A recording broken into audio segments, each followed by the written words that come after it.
नहीं।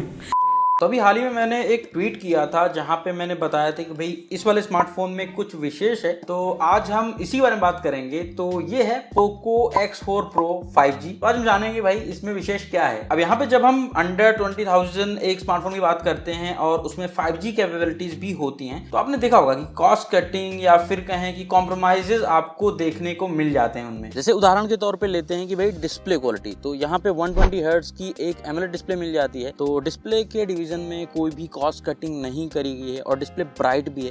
जैसे हम आउटडोर्स में आते हैं, यहाँ पे भाई साहब सुपर ब्राइट डिस्प्ले है, अप टू 1200 निट्स जा सकती है इसकी ब्राइटनेस। डुअल स्पीकर्स मिल जाते हैं, तो यहाँ पे भी कॉस्ट कटिंग नहीं करी गई है। और ये ग्लास बिल्ड के साथ आता है, तो यहाँ पे भी कॉस्ट कटिंग नहीं करी गई है। और डिजाइन ओवरऑल देखने में अच्छा लगता है। हालांकि ग्लॉसी बैक है इसके अंदर, तो फिंगरप्रिंट चिपकते हैं, परंतु ऐसे पीछे ना थोड़ा सा ऐसे लाइट वाला इफेक्ट आता है जब ऐसे लाइट वाइट पड़ती है ना थोड़ा सा। हाँ, कैमरा बम थोड़ा अलग सा है, जो ब्लैक पोको का ट्रेडमार्क है भाई साहब, ऐसे ही बनाते हैं और पोको लिखा हुआ रहता है यहाँ पे। और साथ में चार्जिंग टेक्नोलॉजी में भी कोई कॉस्ट कटिंग नहीं करी गई है। तो यहाँ पे 67 वॉट की फास्ट चार्जिंग को सपोर्ट करता है। और तो और भाई साहब पावर अडेप्टर भी डिब्बे में दिया गया है। तो ये वाला स्मार्टफोन 20,000 रुपए मूल्य के अंदर यदि आता है, तो सबसे संतुलित स्मार्टफोन बोल सकता हूँ, जो कि 5G कैपेबिलिटीज के साथ आता है। आप स्वयं देख सकते हैं, ये है Moto G71। यहाँ पे भी कुछ डिविजन्स में कॉस्ट कटिंग देखी गई थी। और ये है Redmi Note 11 Pro, जो कि एक 4G फोन है 18,000 रुपए के मूल्य पे। Vivo T1, iQOO Z6, Realme 9 Pro, ये तीनों स्मार्टफोन सेम चिपसेट साथ आते हैं, परंतु यहाँ पे डिस्प्ले में या फिर साउंड में कई जगहों पे कुछ ना कुछ कॉम्प्रोमाइजेस किए गए हैं। हालांकि Vivo iQOO का प्राइस थोड़ा सा अलग है। हमने सुना चैनल सब्सक्राइब नहीं किया है आपने, सब्सक्राइब कर लीजिए। और इस वाली वीडियो में लाइक्स का जो लक्ष्य है वो है 3,000 लाइक्स का, तो पूर्ण अवश्य करवाइए। अब यदि आपको लग रहा हो कि पोको X4 Pro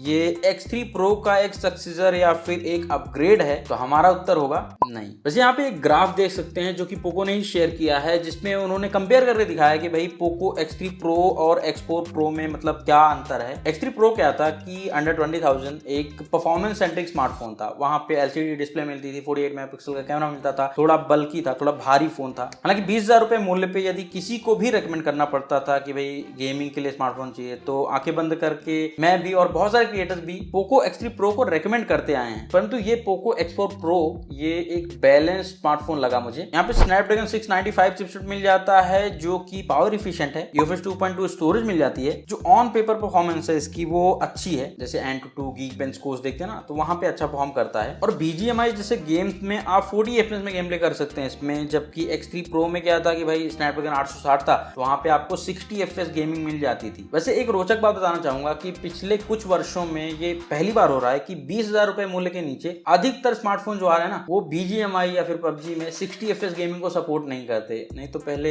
याद है ना बिल्कुल, Redmi Note 8 Pro था, उसमें भी 60 FPS सपोर्टेड थी। फिर iQOO Z3 था, पोको X3 Pro था, वहां पे 60 FPS गेमिंग सपोर्टेड थी। परंतु अभी आज के समय में अधिकतर ब्रांड्स के जो फोन आ रहे हैं वो 20 के ऊपर वाले ऐसे आ रहे हैं जहां पे आपको 60 FPS गेमिंग मिल जाती है। अब संभवतः ये कॉस्ट बढ़ रही है और चिप शॉर्टेज, ये सब कारण हो सकते हैं। बाकी ये 5G फोन है और यहाँ पे 7 5G के बैंड मिल जाते हैं। यहाँ पे नेटवर्क कनेक्टिविटी इस वाले स्मार्टफोन की अच्छी लगी। साथ ही Xiaomi, पोको के स्मार्टफोन्स में, Redmi के स्मार्टफोन्स में देखा है भाई कि 4G कैरियर एग्रीगेशन का सपोर्ट भी मिलता है। तो यहाँ पे भी कैरियर एग्रीगेशन का सपोर्ट मिल जाता है और हमें अच्छी स्पीड भी देखने को मिल रही है सेम डेटा पे। और इसका जो हैप्टिक फीडबैक है, हैप्टिक मोटर जो है वो भी अच्छी वाली दी गई है। तो भाई UI के अंदर या फिर कहीं भी कुछ टाइप वाइप कर रहे हैं ना, तो अच्छी सी कंपन प्रतिक्रिया आपको प्राप्त होगी। ट्रिपल रेयर कैमरा मिल जाते हैं। जो प्राइमरी कैमरा सेंसर है यहाँ पे 64 मेगापिक्सल का है, सैमसंग का सेंसर है ये। साथ में 8 मेगापिक्सल अल्ट्रा वाइड और 2 मेगापिक्सल का मैक्रो, 16 मेगापिक्सल का सेल्फी कैमरा। वीडियो के लिए बताना चाहूंगा कि यहाँ पे आप 1080p 30 FPS के ऊपर वीडियो नहीं शूट कर सकते हैं इसमें, और EIS मिल जाता है हालांकि। तो 1080p 30 FPS पे आपको स्टेबल वीडियोस मिल जाएंगी, परंतु फ्रंट एंड रियर दोनों ही कैमरा में आपको 1080p 30 FPS तक की ही वीडियो शूट करने का ऑप्शन मिलता है। अब एक कंफ्यूजन ये भी है कि भाई बहुत लोग बोलते हैं कि स्नैपड्रैगन 695 चिपसेट ही सपोर्ट नहीं करता। तो स्नैपड्रैगन 695 चिपसेट जो है वो 4K रेजोल्यूशन सपोर्ट नहीं करता, जहां तक मुझे ज्ञात है। 1080p 60 FPS सपोर्ट करता है। तो यहाँ पे चित्रों की बात करते हैं ना, तो 20,000 रुपए मूल्य के नीचे बहुत से स्मार्टफोन मैंने टेस्ट किए अलग अलग ब्रांड्स के, और पता नहीं क्यों ना सभी ब्रांड्स में मुझे कुछ ना कुछ दिक्कतें लगती हैं। आज के समय में ऐसा लगता है कि 20,000 मूल्य के नीचे स्मार्टफोन्स उस तरह से ट्वीक नहीं कर रही हैं या इमेज प्रोसेसिंग को उतना अच्छे से ऑप्टिमाइज नहीं कर रही है जैसे कि पहले कुछ वर्ष पहले होता था। अभी इस वाले फोन में क्या है कि वैसे इमेज क्लिक करते हैं ना बिल्डिंग वेल्डिंग की, फूल पत्तों की, तो अच्छी आती है, वहां पे कोई समस्या नहीं आती, अच्छी डिटेल्स रहती हैं। परंतु यहाँ पे डायनेमिक रेंज कहीं कहीं पे मैंने देखा कि थोड़ा सा इनकंसिस्टेंट है और कभी कभी इमेज में ऐसे थोड़ा कॉन्ट्रास्ट भी बढ़ा देता है। हाँ, X3 Pro की तुलना में मुझे इसका कैमरा बेटर लग रहा है पहले से, और अल्ट्रा वाइड सेंसर भी मिल जाता है तो वहां पे थोड़ा वाइड इमेज कैप्चर कर सकते हैं। फ्रंट कैमरा से इमेज कैप्चर करी थी तो ऐसे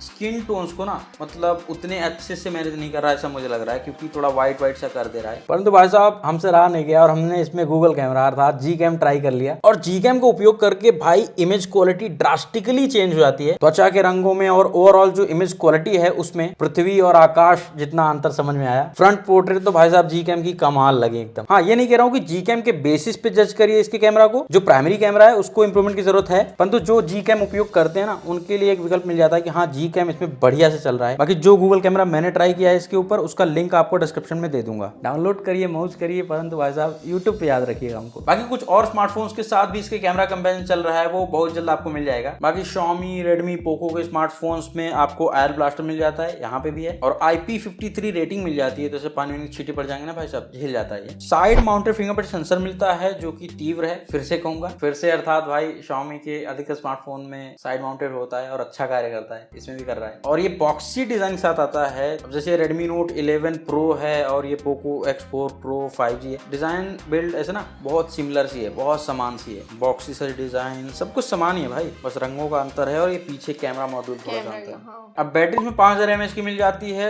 67 वाट की फास्ट चार्जिंग सपोर्ट करता है, लगभग 1 घंटे में ये फोन फुल चार्ज हो जाता है। और यदि बैटरी बैकअप की बात करते हैं भाई साहब, बैटरी बैकअप लाजवाब लगा मुझे। बैटरी बैकअप तकरीबन 2 दिन का मिल जाता है एक बार फुल चार्ज करने के पश्चात। बैटरी ड्रेन या ऐसी कोई समस्या नहीं लगी स्मार्टफोन में। और इसकी डिस्प्ले में एक थिन फिल्म स्क्रीन प्रोटेक्टर लगा के दिया गया है और एक केस भी मिल जाता है डिब्बे में। बाकी डिस्प्ले में गोरिल्ला ग्लास 5 की प्रोटेक्शन मिलती है। सॉफ्टवेयर की बात करें तो भाई MIUI 13 पे चलता है आउट ऑफ द बॉक्स, परंतु ये एंड्रॉइड 11 पे चलता है भाई। तो अब मुझे लगता है कि भाई ब्रांड्स को 20,000 रुपए या इसके ऊपर के किसी भी फोन में एंड्रॉइड 12 देना चाहिए। हाँ, यहाँ पे कुछ प्री इंस्टॉल एप्लीकेशन मुझे दिखे हैं, बहुत ज्यादा नहीं परंतु हाँ हैं, उन्हें आप अनइंस्टॉल कर सकते हैं। यहाँ पे एक बात हमने नोटिस करी इस वाले स्मार्टफोन में यूज करने के दौरान, 4-5 दिनों से उपयोग कर रहे हैं पिछले, तो UI में जिटर्स मुझे दिख रहे हैं, मतलब जैसे सेटिंग्स या फिर कोई भी एप्लीकेशन ओपन करते हैं ना तो थोड़ा सा UI में जिटर्स नोटिस हो रहे हैं। और ये वाला बग हमने पहले भी आपको बताया था कि ये पट्टी सी आके चिपक जाती है पोको के कई स्मार्टफोन्स में, ऐसे कर देंगे सही हो जाएगी। अब फिर से कोई एप्लीकेशन ओपन करेंगे फिर से आ जाएगी, फिर से ऐसे कर देंगे सही हो जाएगी। और ये 3 अलग अलग रंगों में उपलब्ध है। वैसे मुझे ना व्यक्तिगत रूप से पोको येलो सबसे अच्छा लगता है, परंतु मेरे पास ना ये ब्लू वाला है, नीला वाला। परंतु इतना अवश्य कह सकता हूँ कि इस मूल्य पे 18-20 हजार रुपए पे यदि आता है तो ये एक अच्छा विकल्प हो सकता है, अच्छा 5G स्मार्टफोन हो सकता है, जहाँ पे कॉम्प्रोमाइजेस बहुत कम है, ना के बराबर है। हार्डवेयर लेवल पे तो नहीं है, हाँ सॉफ्टवेयर में भी थोड़ी बहुत चीजें ऊपर नीचे हैं, परंतु भाई हार्डवेयर इस बार भी पोको ने तगड़ा दिया है। तो इसकी जो प्राइसिंग है वो आ चुकी है, और बेस वेरिएंट जो प्रारंभ होता है वो 6GB 64GB से होता है और 19,000 रुपए का प्राइस किया गया है, और 6/128 जो है 20,000 रुपए में प्राइस किया गया है। अब यहाँ पे कुछ ऑफर्स भी दिए गए हैं, 1,000 रुपए का इंस्टेंट डिस्काउंट HDFC कार्ड पे। अब बहुत लोग कह रहे हैं कि भाई Redmi Note 11 Pro प्लस एक बेटर डील हो सकती है, तो वो भी